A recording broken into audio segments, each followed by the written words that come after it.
What's up, guys? It's your favorite Kiwicoach, and give me 6 months of your time and I'll give you the best golf swing of your life. Whoa.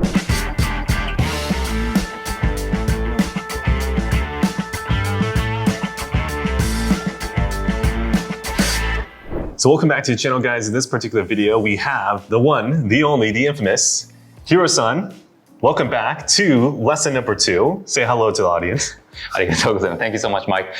どうも、ヒロと申します。2回目の動画を撮っていただいて、今日は主にアイアンプレーと、またドライバーのスイング方向性について、いろいろ教わりたいと思います。どうぞよろしくお願いいたします。This video is brought to you by Starbucks and caffeine, so let's go have a good lesson. Let's do it. So if you see a lot of like the tour players nowadays, this is their full finish typically, right? Like Colin Morikawa. Yeah, Colin Morikawa definitely does that. Does have that kind of finish. Yeah, so this would be more so what you're seeing more the modern swing. You don't see too many guys now having a big full finish. Maybe with driver, obviously, but stopping it shorter could be good for you. Yeah.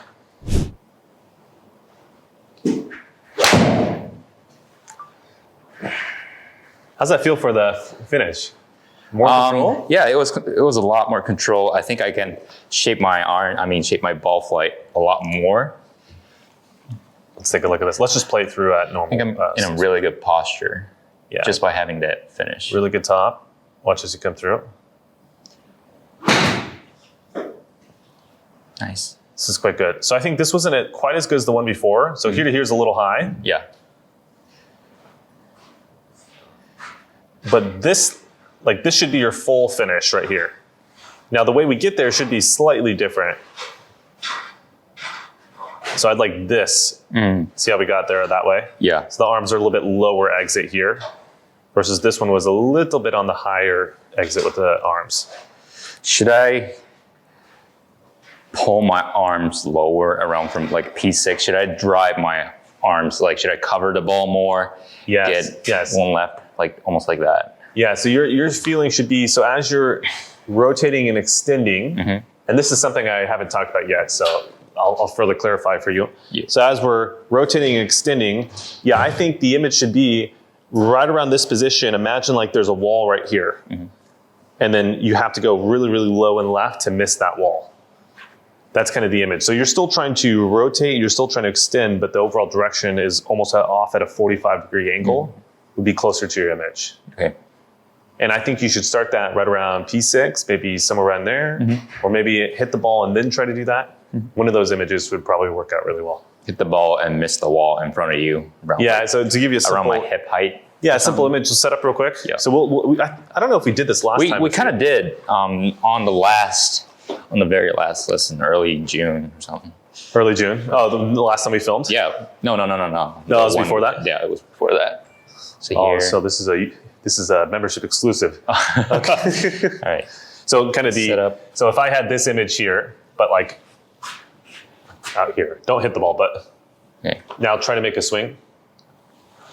Like that. Good. But try to get the hands to feel like they go that wide. Oh, that wide and extend. Yes, there you go. That's the point. Oh, hello. There you go. Okay, you don't have to be mad.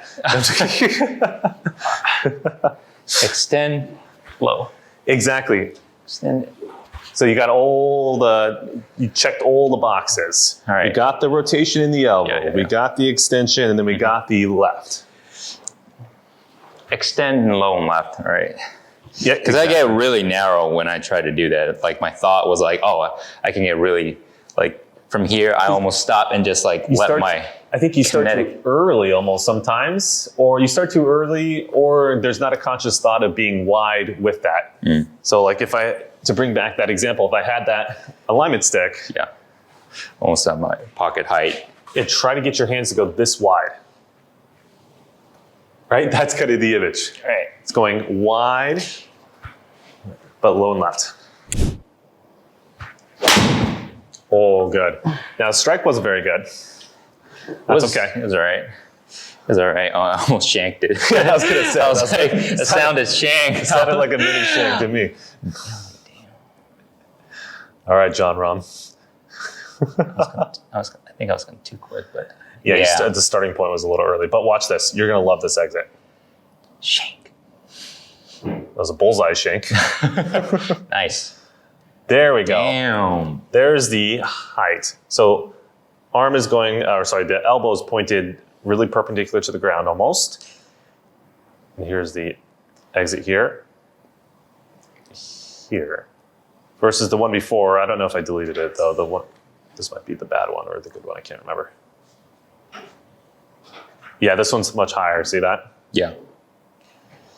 Really high finish, whereas this one, low and it's more here neat. and then around. So now the hands are much more on the axis of the shoulders as opposed to above it, which is a key point we're going for the fall through.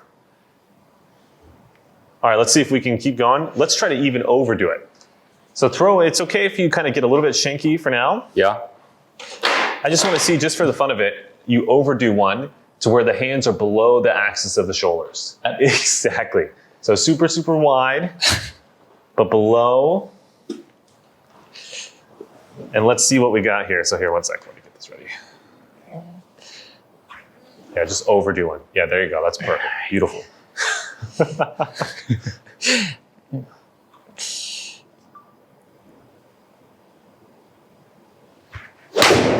Oh, there you go. Hello.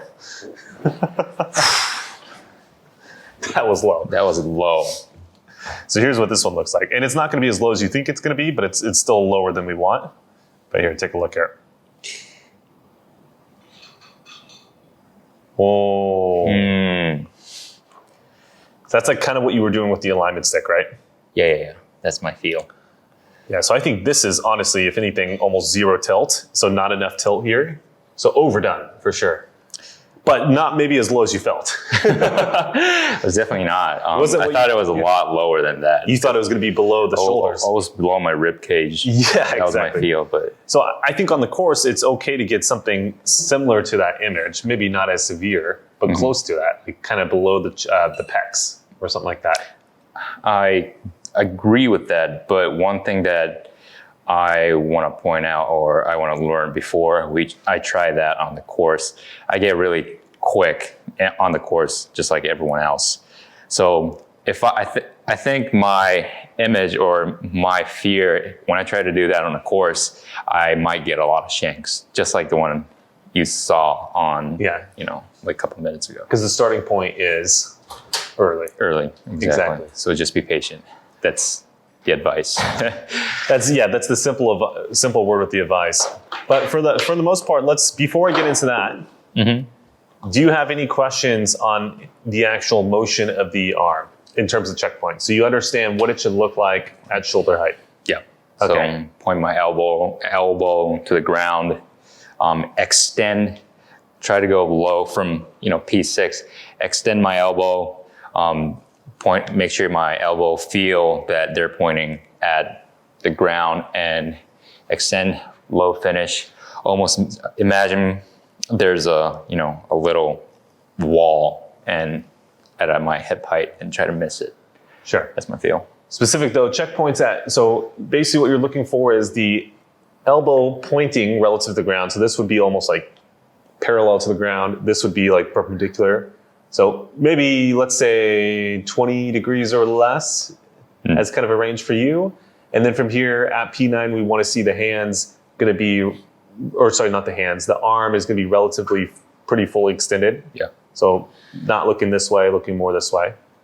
And then last, the arm is going to be kind of on the same angle as the axis of the shoulder. Yeah, exactly. That's what we're going for.